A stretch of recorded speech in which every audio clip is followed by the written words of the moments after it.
अगर कहीं भी सड़क पर या रास्ते में वो मिली तो इतना मारूंगा उसे कि जिंदगी भर याद रखेगी और आगे से घर से बाहर कदम निकालने की हिम्मत भी ना करेगी।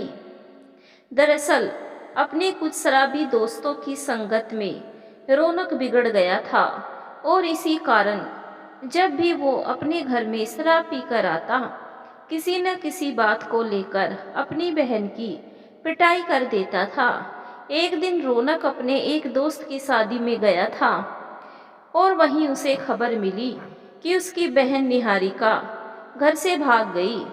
निहारिका घर से भाग गई, इस खबर को सुनते ही उसका चेहरा गुस्से से तमतमा उठा और फौरन अपने दोस्तों के संग उसकी तलाश में निकल पड़ा। रौनक के दोस्त, जवान लड़की के बारे में इस तरह की बातें नहीं करनी चाहिए, बल्कि उसके सामने प्यार से पेश आना चाहिए। प्यार मासूका को किया जाता है, बहन को नहीं। और अगर मैं अपनी बहन को डरा धमका कर ना रखूं तो उसके भी पर निकल आएंगे और एक दिन अपने किसी यार के साथ गुलछर्रे उड़ाने निकल जाएगी और मेरी इज्जत मिट्टी में मिला देगी। इसीलिए उसको बंदिश में रखना जरूरी है। रौनक की बहन निहारिका ने इंटरमीडिएट तक शिक्षा प्राप्त की थी। उसकी उम्र 19 वर्ष थी और बहुत ही खूबसूरत थी वो। उसकी माँ और पिता का देहांत हो चुका था। सिर्फ एक भाई का ही आसरा था उसे, जो शराब के नशे का आदी था। वो छोटी छोटी बातों पर भी उसे इतना मारता था कि दर्द सहना असहनीय हो जाता। दोनों बड़ी बहन की शादी हो चुकी थी और माँ बाप के देहांत के बाद उन्होंने अपने मायके से नाता पूरी तरह से तोड़ लिया था, क्योंकि उन्हें डर था कि कहीं उनका शराबी भाई अपनी बहन से छुटकारा पाने के लिए अपनी बहन को उनके मत्थे ना थोप दे। वैसे उनका मायका छोड़ने का एक कारण यह भी था कि उनकी बहन उनसे ज्यादा खूबसूरत थी और उसके पति जब भी उससे मिलते अपने होश खो बैठते और उन्हें इग्नोर करते। रौनक के बाद उनका एक भाई और भी है, जो 5 साल पहले बाबा जी बन गया। वह घर कभी नहीं आता। निहारिका भागलपुर के एक छोटे से गांव में रहती थी। भाई से बुरी तरह पिटने पर अक्सर उसका पड़ोसी अमर उसकी मदद करता था और उसके घाव पर मरहम लगाने की कोशिश करता था, पर उसकी नीयत सही नहीं थी। वो अक्सर निहारिका से कहता था कि तू अपना घर छोड़ दे, क्योंकि इस नरक भरी जिंदगी जीने से अच्छा तो मर जाना है। पर एक विकल्प ये भी है तेरे पास कि तू मेरे पास आ जा। तेरा भाई तो तुझे रोज मारता है, पर मैं तुझे बिल्कुल नहीं मारूंगा, बल्कि बहुत प्यार करूंगा। ऐसा प्यार जिसकी जरूरत हर जवान लड़की को होती है। वैसे मेरे को कोई जल्दी नहीं है और ना तुझ पर मेरा कोई दबाव है। तू खूब आराम से सोच विचार के ले कि तुझे रोज रोज अपने भाई की ये मार चाहिए या मेरा प्यार। निहारिका उसकी चिकनी चुपड़ी बातों से हमेशा दूर ही रहती, लेकिन भाई का जुल्म अब हद से ज्यादा बढ़ गया। तब अमर की कही बातों पर विचार करने को वो बाध्य हो गई और उसे ऐसा लगने लगा जैसे अमर ही उसका सहारा बन सकता है। भाई द्वारा रोज रोज की मार से तंग आकर एक तो उसके दिल में विचार आया कि सुसाइड कर इस जीवन से हमेशा के लिए मुक्ति पा ले। फिर उसने सोचा कि जब सुसाइड ही करना है तो एक बार अमर की बात मान लेने में भी क्या हर्ज है। और उसका भाई भी क्या करेगा, अधिक से अधिक उसकी जान ही तो लेगा। और जब मरने का सोच लिया उसने, तो अगर भाई ही उसकी जान ले ले तब भी कौन सा फर्क पड़ेगा। और तब अतत अपने दिल को मजबूत कर वो घर से भाग गई और सीधे अमर के घर चली गई, जो उसके घर से थोड़ी ही दूरी पर था।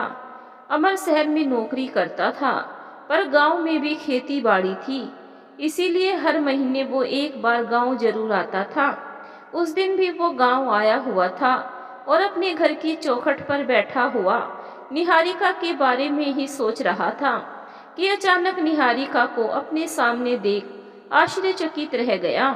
निहारिका ने उसे देखते ही हाँफते हुए कहा, कि वो अपने घर से भाग कर आई है, मतलब भाई को बिना बताए। यह बहुत ही अच्छा किया तूने। लेकिन अगर पहले तूने मुझे इस बारे में बता दिया होता तो मैं प्लानिंग करके तुझे शहर पहुंचा देता, और शहर में तुझे किसी बात का कोई खतरा नहीं है।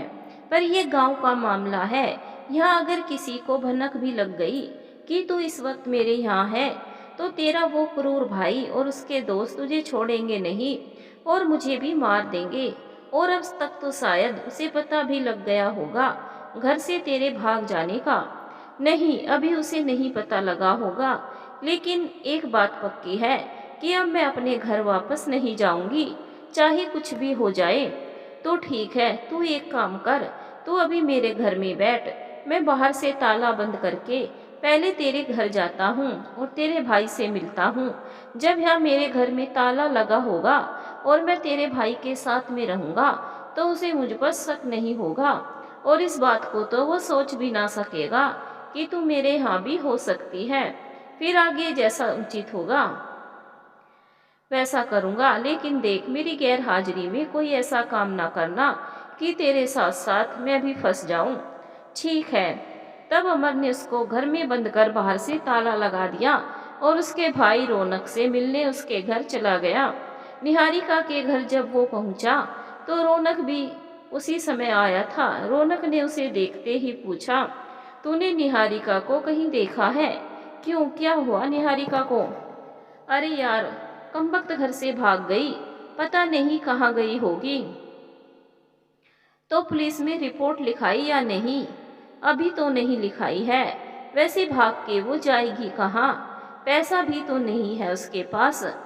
फिर भी स्टेशन पर मैंने अपने दोस्तों को भेज दिया है कि अगर कहीं भी वो दिखे तो बहला फुसला के उसको वापस ले आए, और अगर सीधे सीधे ना माने तो जोर जबरदस्ती से उसे ले आए, और एक बार वापस आ जाए वो, फिर तो उसकी चमड़ी उधेड़ दूंगा और ताले में बंद कर दूंगा उसे।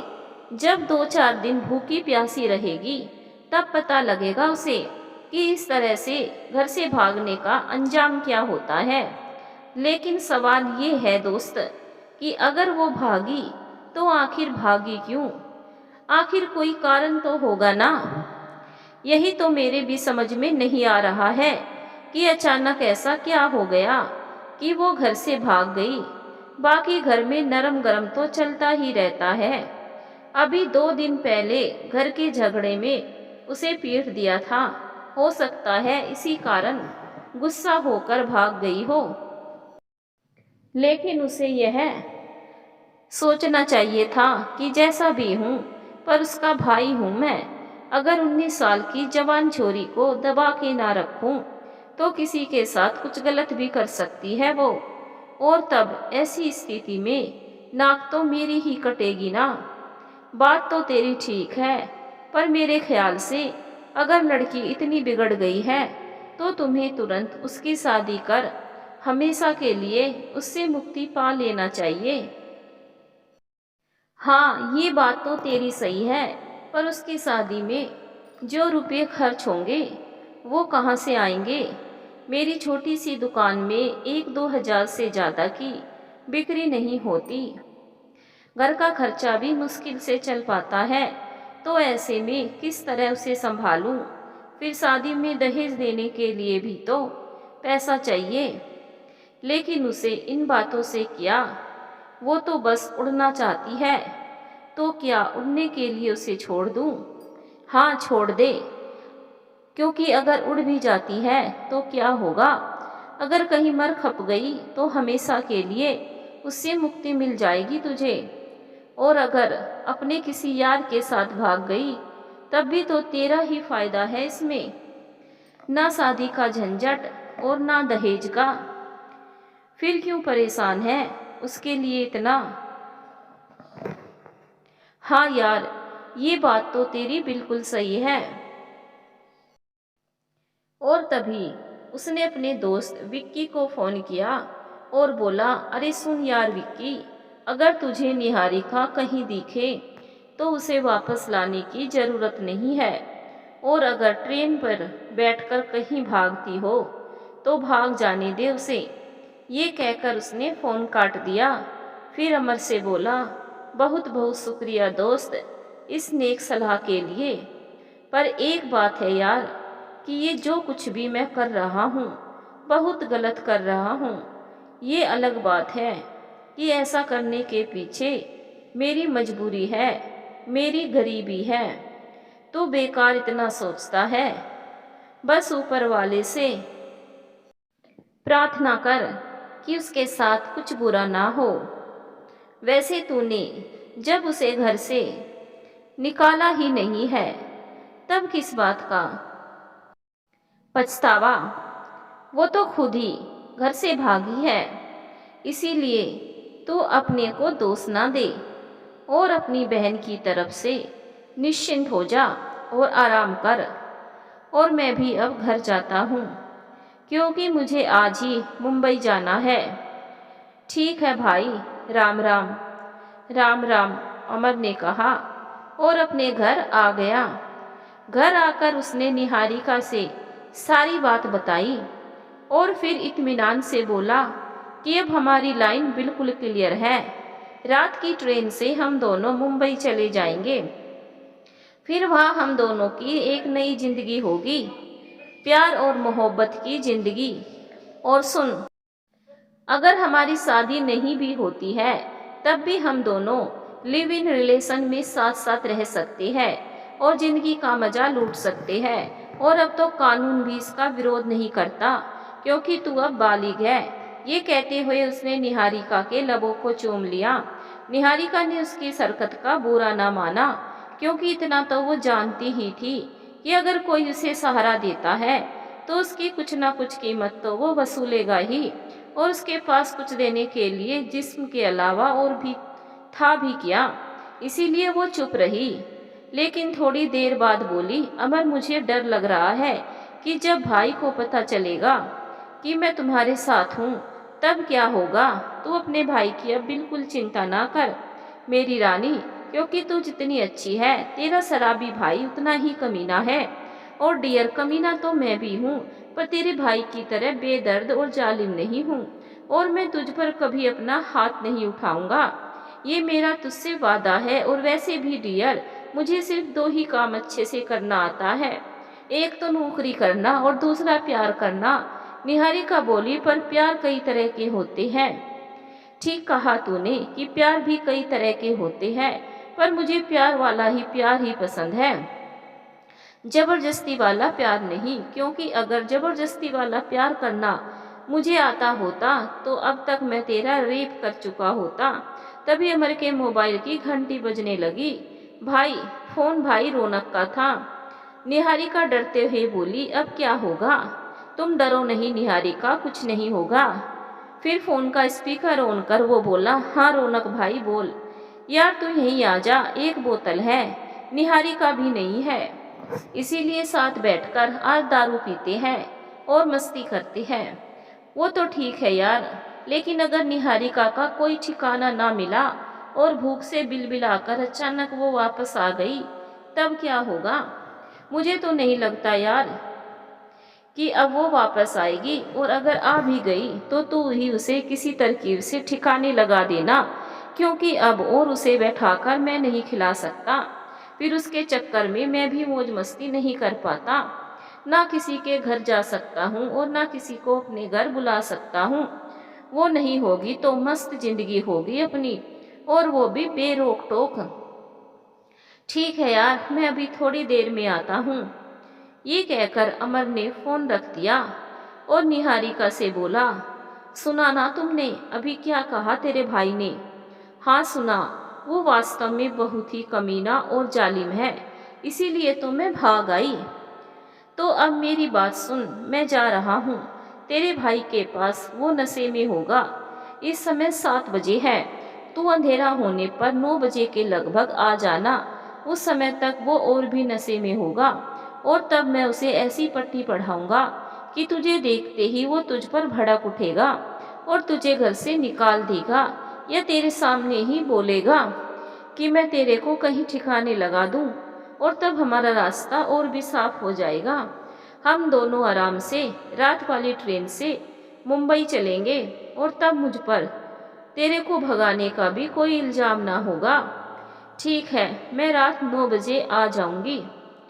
ओके, मैं जा रहा हूँ और एक बार फिर से तुमको समझा दे रहा हूँ कि रात के 9 बजे तुम जरूर आ जाना, जिससे मेरे सामने ही वो तुझको अपने घर से निकाले और तुझको घर से भगाने का कलंक भी मुझ पर ना लगे। और तब तब हम आज़ाद होंगे अपने नए सफ़र के लिए, और ये सफ़र जैसा भी होगा पर तेरे इस वर्तमान से जरूर बेहतर होगा, खूबसूरत और मस्त होगा। इसके बाद अमर ने जैसा सोचा था ठीक वैसा ही हुआ। जब वो रौनक के घर गया तो उसने बोतल से सिर्फ एक पैग शराब पिया, जबकि रौनक ने बाकी की पूरी बोतल चढ़ा ली। और रात के 9 बजने पर जब निहारिका घर आई तो रौनक ने उसे धक्के मारकर बाहर निकाल दिया और बोला, जा कहीं भी जा और लौट कर अब कभी ना आना। बस ये समझ ले कि आज से तेरा ये भाई तेरे लिए हमेशा के लिए मर गया। निहारिका भी नाटक करते हुए बोली, मगर भाई मैं कहाँ जाऊँ इतनी रात में, मेरा तो कोई भी नहीं है यहाँ एक तेरे सिवा। सुबह से कुछ खाया भी नहीं, बहुत भूखी हूँ। तब रौनक ने अपनी जेब से एक 10 का सिक्का निकालकर अमर को देते हुए बोला, यार अमर, ये 10 रुपए रख ले तू और इसे कुछ खिला दे, वरना सबसे यही कहती फिरेगी कि भाई ने भूख से मार डाला। वो तो ठीक है दोस्त, पर इसे अपने घर से तो ना निकाल यार, क्योंकि इतनी रात में अब ये कहाँ जाएगी, क्योंकि मैं तो आज रात में ही मुंबई जा रहा हूँ। ठीक है, ये ले 100 रुपये और इसे भी अपने साथ मुंबई ले जा, तेरे बर्तन चौका करेगी, और 2-4 घर और भी दिलवा देना। और इतना बोल कर वो टुन हो गया। अब अमर का रास्ता बिल्कुल क्लियर था और निहारिका भी खुश थी। पहले अमर के साथ वो उसके घर गई और वहाँ से रात के 11 बजे की ट्रेन से चल पड़ी एक नए सफ़र को, मुंबई के सफ़र को। गांव के जीवन को छोड़ शहर के जीवन में, इतने बड़े शहर और यहाँ की भव्य इमारतों को देखकर दंग रह गई वो। अमर ने मेट्रो ट्रेन पकड़ी और वहाँ थोड़ी दूरी पर ही उसका भव्य आलीशान बंगला था। बंगले में पहुँचते ही उसने बेल बजाई तो एक खूबसूरत लड़की ने दरवाज़ा खोला। उसे देखते ही अमर ने उससे बोला, माय डार्लिंग, ये निहारिका है, अपने गांव की ही है। और निहारिका, ये मेरी पत्नी गरिमा है। ये सुनते ही निहारिका चौंक गई, क्योंकि अमर ने पहले उसे कभी या गांव वालों को ये नहीं बताया था कि वो शादीशुदा है। अमर ने निहारिका से कहा, सफ़र में काफ़ी थक गई होगी तुम, इसीलिए आज तुम आराम करो और कल मैं तुमको समझा दूंगा कि तुम्हें यहाँ काम क्या करना है। ओके। फिर गरिमा से बोला, जरा बढ़िया सी चाय बनाओ, फिर आराम से बैठकर बातें करेंगे। ठीक है, अभी लाती हूँ, आप लोग बैठिए। ये कहकर गरिमा किचन में चली गई। गरिमा के जाते ही निहारिका ने अमर से कहा, तुमने ये बात मुझसे क्यों छुपाई कि तुम शादीशुदा हो? और सिर्फ मुझको ही नहीं बल्कि गांव में किसी को भी ये बात नहीं मालूम है कि तुम शादीशुदा हो। सीधी सी बात है डियर कि शादीशुदा लड़कों से लड़कियां फंसती कहाँ है। देख निहारिका, मैं जैसा भी हूँ, पर ज़्यादा घुमा फिरा कर बात करना मुझे पसंद नहीं है। अब तू खुद अपने दिल पर हाथ रख कर बोल कि अगर तुझे पता होता कि मेरी शादी हो चुकी है तो क्या अपने भाई से पिटकर तू मेरे घर आती? जब कुंवारा होने पर तो तूने कभी बात न मानी और हमेशा मेरे से दूर दूर रही। तो अगर मेरी शादी के बारे में तुझे पता होता तब तो शायद मुझे देखना भी तो पसंद ना करती। अमर ने उसकी आंखों में झांकते हुए कहा, फिर भी तेरे इस झूठ से मुझे बहुत चोट पहुंची है। तो चिंता ना कर मेरी जान, मैं तेरी हर चोट पर मरहम लगा दूंगा। और ये माना कि मेरी एक पत्नी है और 2 बच्चे भी हैं मेरे, पर प्यार के मामले में तो डियर तू ही नंबर 1 पर है और मेरी पत्नी नंबर 2 पर है। क्योंकि तेरे फूल जैसे इस नाजुक बदन के आगे गरिमा की जवानी तो दो कौड़ी की है। आपको अपनी पत्नी के बारे में ऐसा नहीं बोलना चाहिए। वो सिर्फ आपकी पत्नी नहीं है, बल्कि आपका मान सम्मान भी है।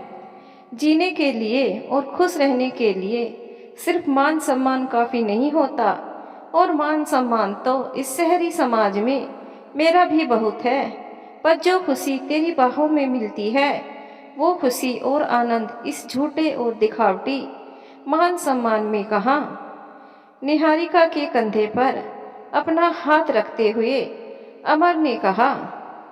निहारिका कुछ और बोलती कि तब तक गरिमा चाय बिस्कुट और मिठाइयाँ लेकर आ गई और बोली, लीजिए चाय के साथ बिस्कुट और साथ में मिठाई भी। अभी 7 बजे है, 1-2 घंटे आराम कर लीजिए, फिर काम पर जाइएगा। और निहारिका, तू भी आज आराम कर, कल से देखूंगी कि तुझे क्या काम करना है। पर तू घबरा मत, तू खुश रहेगी यहाँ और तुम्हें कोई तकलीफ भी नहीं होगी। वैसे बेटा निहारिका, तेरे घर में और कौन कौन है? बेसहारा है बेचारी। निहारिका के कुछ बोलने के पहले ही अमर बोल पड़ा। ना माँ है ना बाप है, 2 बड़ी बहनें हैं जिनकी शादी हो गई है।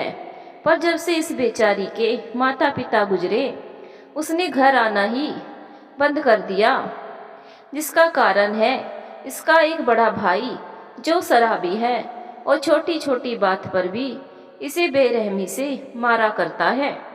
इतना ही नहीं, इसकी बड़ी बहनें जिनकी शादी हो चुकी है, इसका भाई जब घर आता है तो उसके साथ बहुत बदतमीजी से पेश आता है और गाली गलौज करता है। इसीलिए उसकी बहन ने और बाकी के सभी रिश्ते नातेदारों ने भी अपने सारे संबंध उससे तोड़ लिए हैं। गांव में एक छोटी सी दुकान है उसकी, जहां से रोज 100-200 की बेमुश्किल आमदनी हो जाती है, जो दारू में वो उड़ा देता है। घर में खाने को हो या ना हो, पर दारू पिए बिना नहीं रह पाता।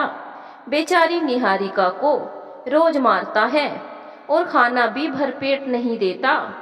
कल भी इसे बहुत मारा, ये तो सुसाइड करने जा रही थी। तब बड़ी मुश्किल से मैंने इसे समझा बुझाकर अपने साथ इसे शहर लाया हूँ, और अब ये यहीं रहेगी, घर का सारा काम करेगी, झाड़ू पोछा बर्तन चौका, कपड़े धोना, बच्चों को तैयार करना और खाना बनाने में भी तुम्हारी मदद करेगी। फिर तो बहुत अच्छा किया तुमने जो तुम इसे अपने साथ यहाँ ले आए। एक मजबूर लड़की की जिंदगी बचाकर बहुत पुण्य का काम किया है तुमने। अब मेरी मानो तो आज से ही अपने सारे गलत काम छोड़ दो, क्योंकि इस ब्याज के धंधे में तुमने आज तक जितने भी पाप किए हैं और गलत काम किए हैं, उनमें बहुत से पाप तो समझो आज धुल गए तुम्हारे, क्योंकि एक मासूम सी जिंदगी तुमने बचाई है। पर आगे से आप अपने पाप के बोझ को बढ़ाने का अपराध न करना। बस ये समझो कि ईश्वर ने तुम्हें एक अच्छा मौका दिया है सुधरने का, एक अच्छा इंसान बनने का। इसीलिए अब कभी कोई गलत काम ना करना। हमारे 3 प्यारे प्यारे बच्चे हैं, उनका भी ख्याल रखना है तुम्हें। अगर तुम्हारी गलत आदतों के कारण कल को वो भी बिगड़ जाएंगे, तो क्या बचेगा हमारे पास? सब कुछ बिखर जाएगा। इसीलिए आज से ही यह संकल्प करो कि अब से कोई भी गलत काम नहीं करोगे।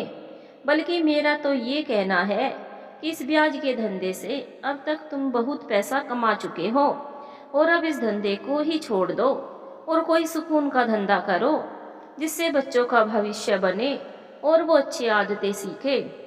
तुम्हारे इस धंधे में आए दिन मारपीट, गाली गलौज और खून खराबा होता रहता है। तुम्हारे साथी भी सब ऐसे ही है। इसीलिए मेरा तो यही कहना है कि इस धंधे को ही बदल दो। ये रोज नए नए चक्कर में घूसखोरी, रिश्वत, दुश्मनी, बेईमानी, ये सब ठीक नहीं है। तू लेक्चर बहुत देती है, फिर भी सोचूंगा इस बारे में। और तभी निहारिका को देखकर एक आहासी निकली उसके हृदय से, और उसने सोचा अब तो और भी मुश्किल है उसका सुधरना, क्योंकि निहारिका की खूबसूरती का रसपान किए बिना तो उसको जीना नामुमकिन है। और अब तो वो पूरी तरह से उसकी है, क्योंकि उसका क्रूर और शराबी भाई भी अब नहीं है, और अब पूरी तरह से वो उसकी है, सिर्फ उसकी। अमर, देख निहारिका, अभी मैं भी थोड़ा थका हुआ हूँ और इस गरिमा के कारण थोड़ा परेशान भी हूँ। इसे क्या मालूम कि पैसा कमाने के लिए कितनी मेहनत करनी पड़ती है और कितने पापड़ बेलने पड़ते हैं, तब जाकर कहीं पैसा आता है। और जिंदगी में पैसा बहुत बड़ी चीज है। पैसा ना हो तो बच्चों का भविष्य बर्बाद हो जाएगा, घर बर्बाद हो जाएगा। और यह एक बहुत कड़वी सच्चाई है कि यहाँ कोई किसी की मदद नहीं करता। अगर जेब में पैसा ना हो, पैसा कहाँ से आया और कैसे आया, इस बात से भी किसी को कोई मतलब नहीं होता।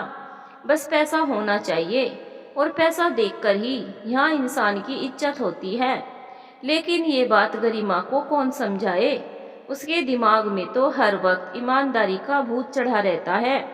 अमर की इन बातों को सुनकर निहारिका ने कहा, मुझे नहीं मालूम कि आप पैसा किस तरह कमाती है, पर इतना जरूर जानती हूँ कि आपकी पत्नी का यह कहना बिल्कुल सही है कि अगर इस समय आपके पास इतना पैसा है कि आप उन पैसों से आराम से और ईमानदारी से कोई काम करके घर का खर्चा चला सके, तो बेईमानी की राह छोड़ देना ही अच्छा है।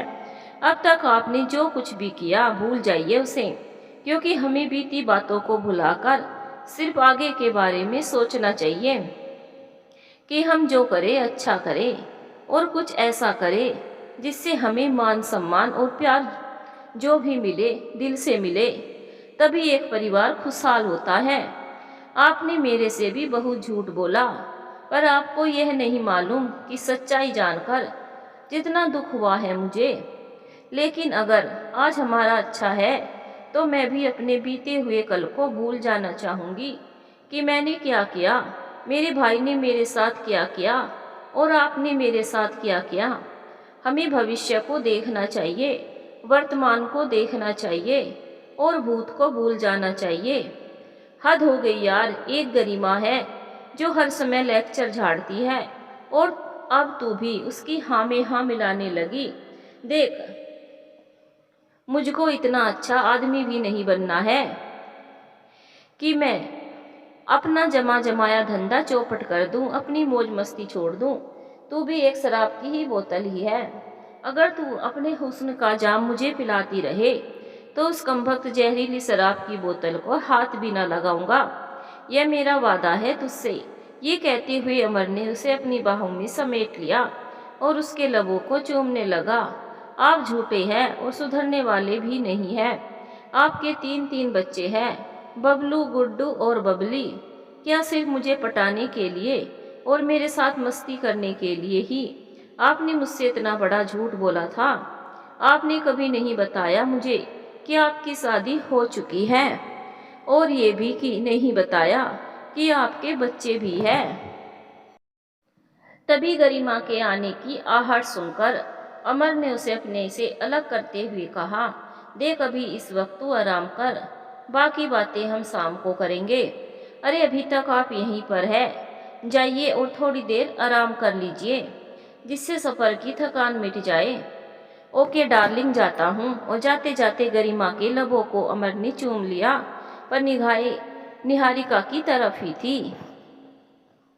अमर के जाने के बाद गरिमा ने निहारिका से कहा, बहुत अच्छी है मेरे पति और बहुत प्यार करते हैं मुझे, बस शायद ज़रूरत से बहुत ज़्यादा, जो कभी कभी मुझे अच्छा नहीं लगता। और बेटा अब तू भी थोड़ा आराम कर ले, चल मैं तुझे तेरा कमरा दिखा दूँ।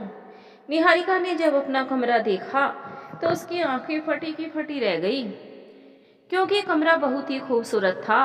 कहाँ गांव का उसका आधा कच्चा आधा पक्का मकान, और कहाँ ये खूबसूरत बंगला।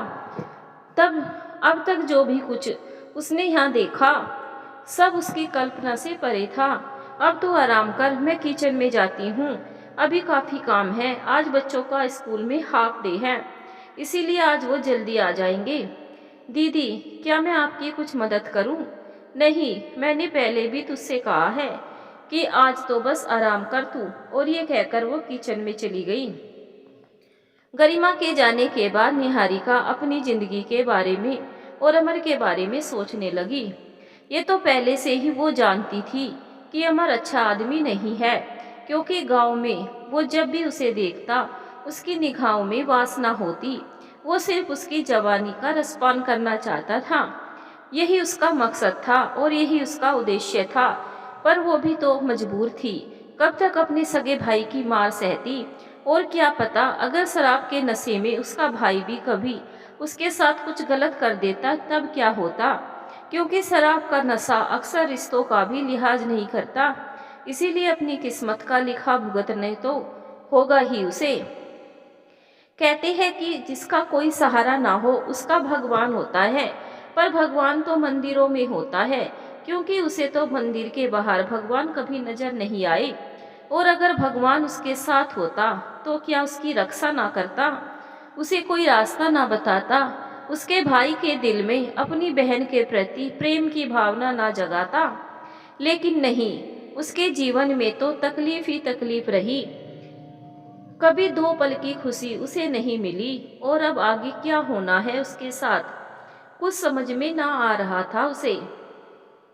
पहले उसने सोचा था कि अमर जैसा भी है पर उसके भाई से तो अच्छा है, इसीलिए उसी के साथ रह लेगी। और अगर सब कुछ ठीक रहा तो एक दिन शादी भी कर लेगी उससे। लेकिन यहाँ तो सारा मामला ही उलट हो गया। उसकी तो पत्नी भी है और 3 बच्चे हैं। मतलब उसको यहाँ जिंदगी भर नौकरानी बनकर रहना होगा और अपने जिस्म का भी सौदा करना पड़ेगा। वैसे रोशनी की एक किरण अब भी उसे दिखाई दे रही थी, और वो किरण थी अमर की पत्नी गरिमा। उसे ऐसा लग रहा था कि शायद गरिमा ही उसका कुछ भला कर सकती है और वही उसकी इज्जत लुटने से बचा सकती है। अभी इन सारी बातों को वो सोच ही रही थी कि तीनों बच्चे स्कूल से आ गए। निहारिका को देखते ही तीनों बच्चों ने उससे कहा, आप कौन है दीदी और कहाँ से आई है? बड़ा अच्छा लगा निहारिका को उन बच्चों के मुंह से अपने लिए दीदी शब्द को सुनकर। उसने कहा, अभी थोड़ी देर पहले ही आई हूँ। तुम लोग बेटा किस क्लास में पढ़ते हो? बबली ने कहा, मैं कक्षा 6 में पढ़ती हूँ और मेरे भाई बबलू कक्षा 5 में और गुड्डू कक्षा 4 में पढ़ता है। दीदी, क्या आप हमारे साथ रहेगी या कुछ दिन यहाँ रहकर फिर वापस चली जाएगी? नहीं बच्चों, मैं अब यहीं रहूंगी। घर का बहुत सारा काम मुझे करना होगा, झाड़ू पोछा, बर्तन धोना, खाना बनाना आदि। अरे बच्चों, तुमने आते ही अपनी दीदी को परेशान करना शुरू कर दिया। चलो पहले हाथ मुंह धोकर खाना खा लो, फिर थोड़ा आराम करके पढ़ने बैठ जाओ। और हाँ, तुम्हारी दीदी अभी सफर से थक कर आई है, इसीलिए उसे थोड़ा आराम करने दो।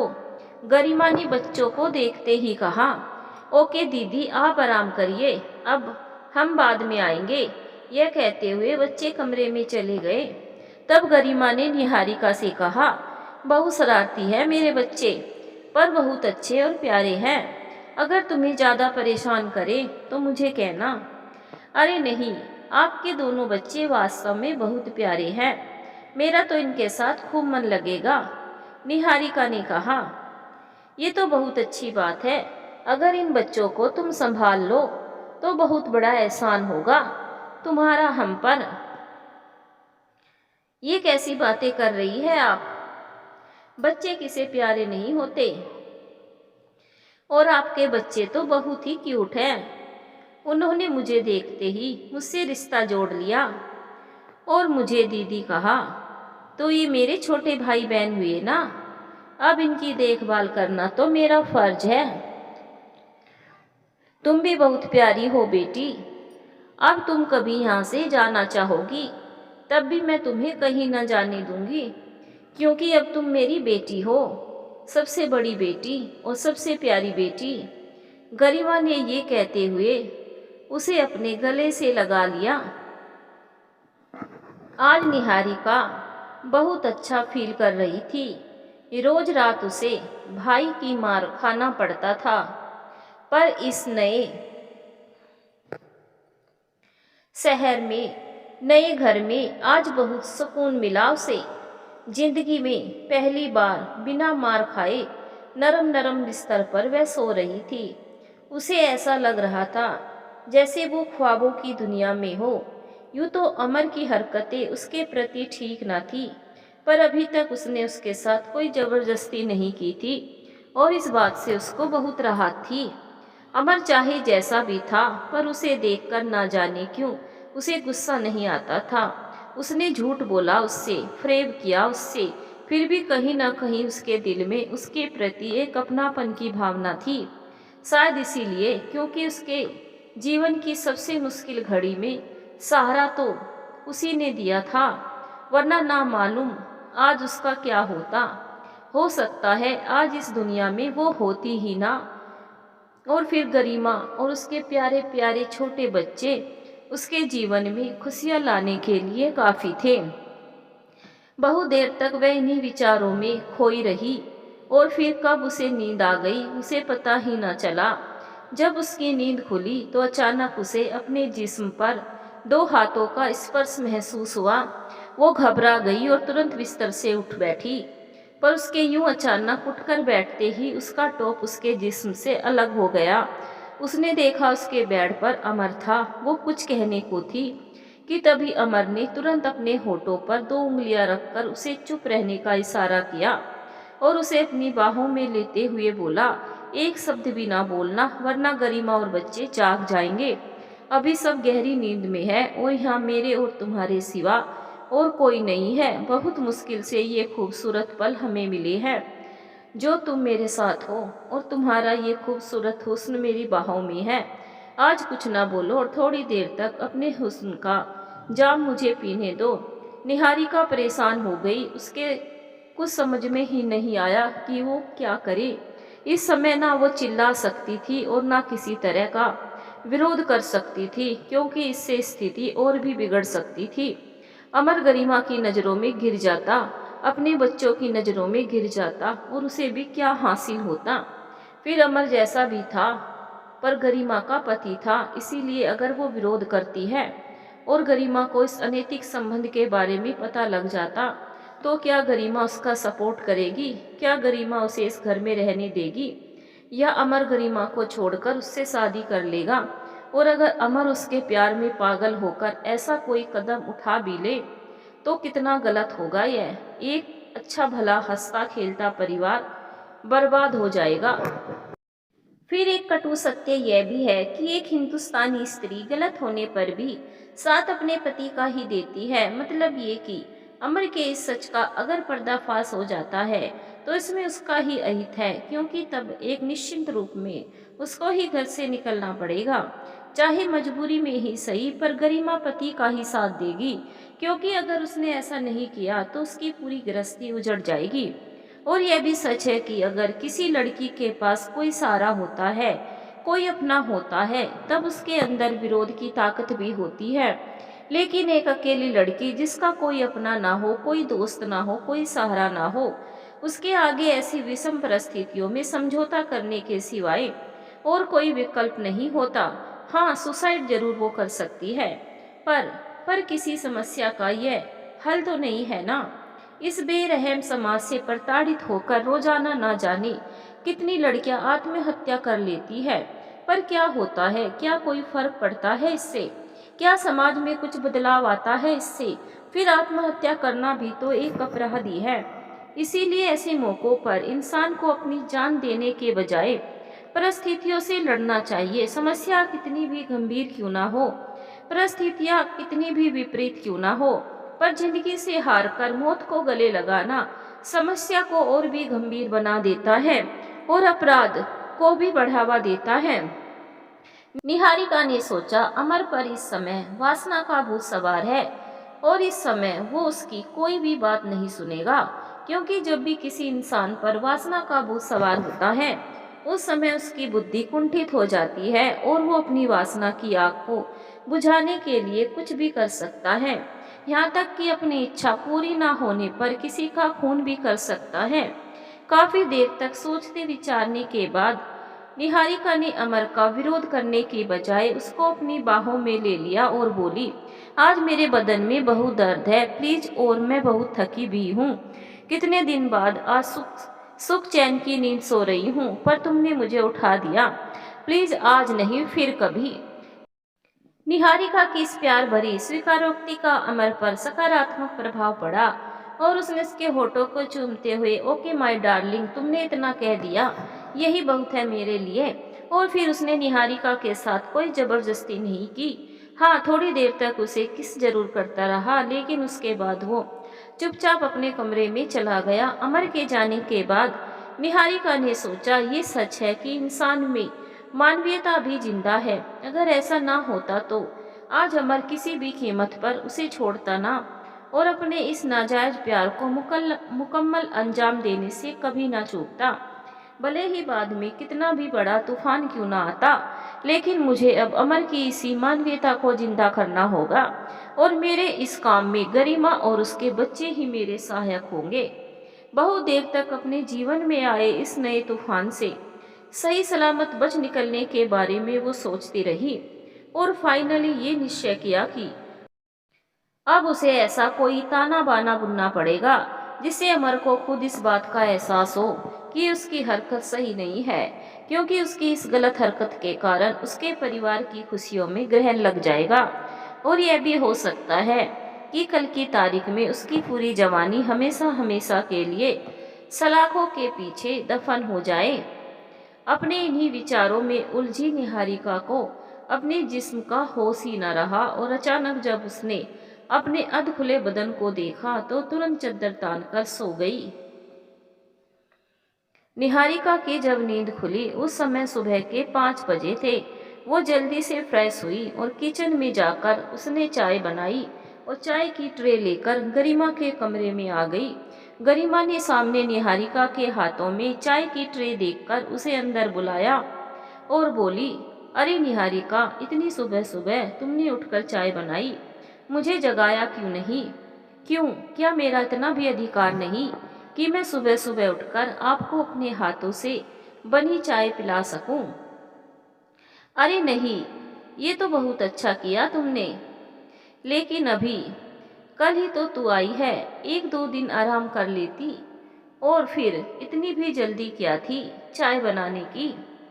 इसीलिए क्योंकि मैं रोज सुबह सुबह अपने घर में भी चाय बनाती थी अपने भाई के लिए, और वैसे भी सुबह जल्दी उठने की मेरी आदत है। इसीलिए फ्रेश होकर सबसे पहले मैंने आप लोगों के लिए चाय बनाई। और निहारिका, तूने अपने लिए चाय बनाई या नहीं? बनाई है, तो तू भी अपनी चाय का कप लेकर यहीं आ जा। जी, अभी आती हूँ।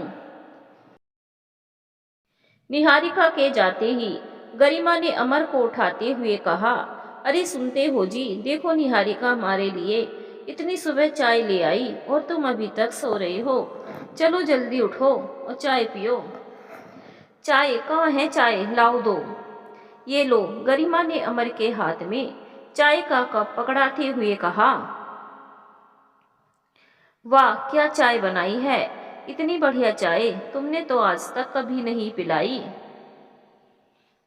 जब बेटी इतनी प्यारी है तो उसकी बनाई चाय बढ़िया तो होगी ही। तभी निहारिका अपनी चाय का कप लेकर आ गई।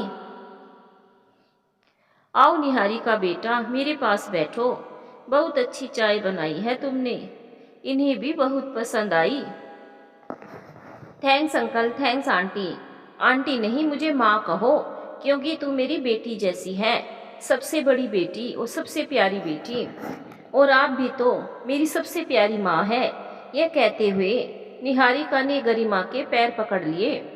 जीती रह बेटी, गरिमा ने निहारिका के माथे को चूमते हुए कहा। बच्चों के लिए टिफिन में क्या बना दूं? उन्हें कितने बजे स्कूल जाना है माँ? अरे बेटा, मैं अभी बच्चों के लिए पराठा और सब्जी बना देती हूँ, तू क्यों चिंता करती है? आप भी कैसी बातें करती है माँ, वो मेरे छोटे भाई बहन हैं, तो मैं उनकी चिंता क्यों नहीं करूँगी। आज से मैं ही उनके लिए टिफ़िन बनाऊँगी। आप तो बस ये बताए कि उनके लिए बनाना क्या है। बेटा, पराठा और पनीर की सब्जी बनाना है, क्योंकि बच्चों को पनीर की सब्जी बहुत पसंद है। और अंकल के लिए क्या खाना बना दूं? उन्हें भी तो 10 बजे जाना होगा ना। बेटा, अंकल नहीं, अब ये तेरे पापा हैं और रोज घर से खाना खाकर 11 बजे काम पर निकलते हैं। तभी अमर झल्लाते हुए गरिमा से बोला, पागल हो गई है क्या? कहीं तेरा दिमाग फिर तो नहीं गया है? इस एक दिन की छोकरी पर इतना भरोसा कर लिया, खुद उसकी मम्मी बन गई और मुझे पापा बना दिया। अरे कुछ दिन काम तो करने दे, उसके बाद कोई रिश्ता जोड़ना। अभी से इतना मुंह लगाने की जरूरत नहीं। आप चुप रहिए, मैं पहचानती हूँ अपनी बेटी को। ये मेरे साथ ही रहेगी, मेरी बेटी बनकर। और आप भी इसके पापा हैं आज से। कुछ समझा आपने? इतनी प्यारी बेटी पर शक कर रहे हैं आप, जबकि आप ही इसे गांव से लेकर आए हैं। फिर ऐसा आप कैसे कह सकते हैं? और वैसे भी अब तो हम ही इसका सहारा है। फिर निहारिका के बालों में हाथ फेरते हुए बोली, बेटी तू बिल्कुल चिंता मत कर, और कभी यह ना समझना कि तू हम पर बोझ है, बल्कि तू तो हमारी मददगार है। क्योंकि जितनी तुझको हमारी ज़रूरत है, उससे कहीं ज़्यादा हमें भी तेरी ज़रूरत है। हमारे बच्चों की को तुम्हारी ज़रूरत है और इन्हें भी तुम्हारी ज़रूरत है, क्योंकि इनके खाने पीने और घर के काम में इतने नखरे हैं कि मैं अकेले उन्हें पूरा नहीं कर पाती। अब तू आ गई है बेटी, तो कुछ मुझे भी आराम मिल जाएगा और कुछ इन्हें भी। और सुन, तू इनकी बात का बुरा ना मानना। जी माँ जी, मैं क्यों बुरा मानूंगी? और अब तो मेरे पापा भी है वो। निहारिका ने अमर को देखते हुए कहा।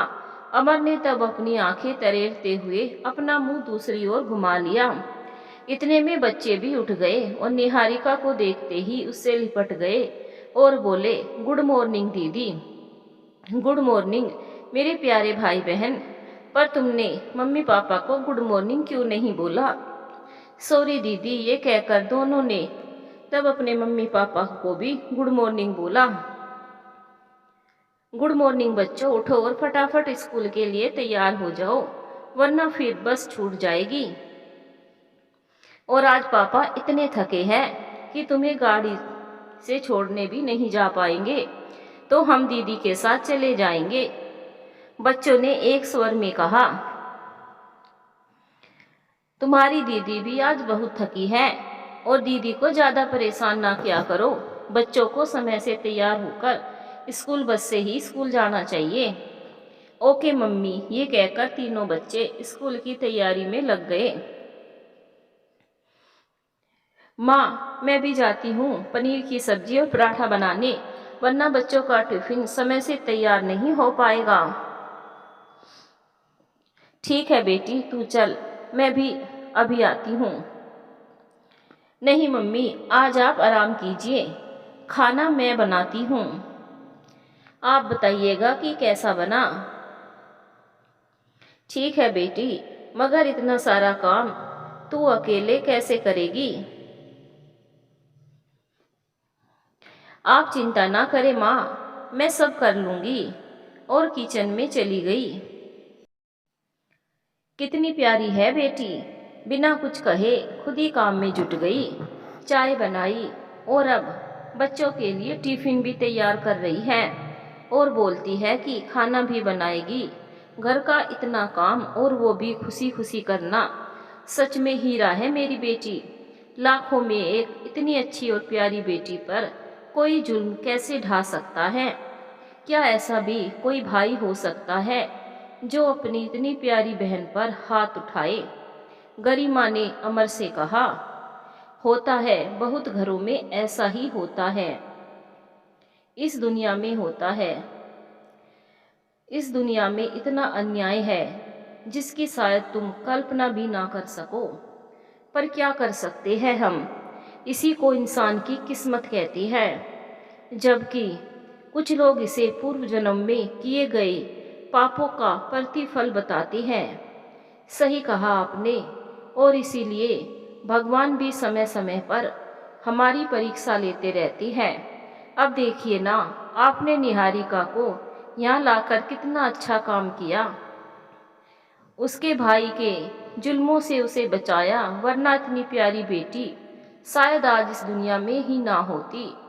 अब हमारा ये कर्तव्य बनता है कि हम अपनी निहारिका बिटिया का पूरा ख्याल रखें और उसे कभी तकलीफ ना दे, कभी भी कोई ऐसा काम ना करे कि उसकी आंखों में हमारी वजह से आंसू आए। हाँ, ये तो तुम ठीक कह रही हो, मगर आगे वो कुछ भी बोल ना पाया, क्योंकि उसकी नज़र में तो निहारिका कुछ और ही थी, और उसको अपने साथ लाया भी था वो इसीलिए, ताकि उसके साथ अपनी रातों को रंगीन कर सके। उफ, कितनी देर हो गई। निहारिका बिटिया अकेले परेशान हो गई होगी, और हम लोग अभी तक बिस्तर में ही पड़े हैं।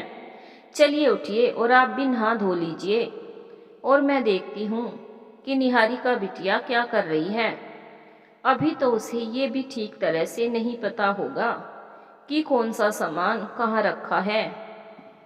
ठीक है, मैं भी फ्रेश हो लूँ, फिर सोचता हूँ कि आगे क्या करना है। उधर गरिमा जब किचन में गई, तब तक निहारिका पनीर की सब्जी बना चुकी थी और आटा गूंथकर पराठा बनाने जा रही थी।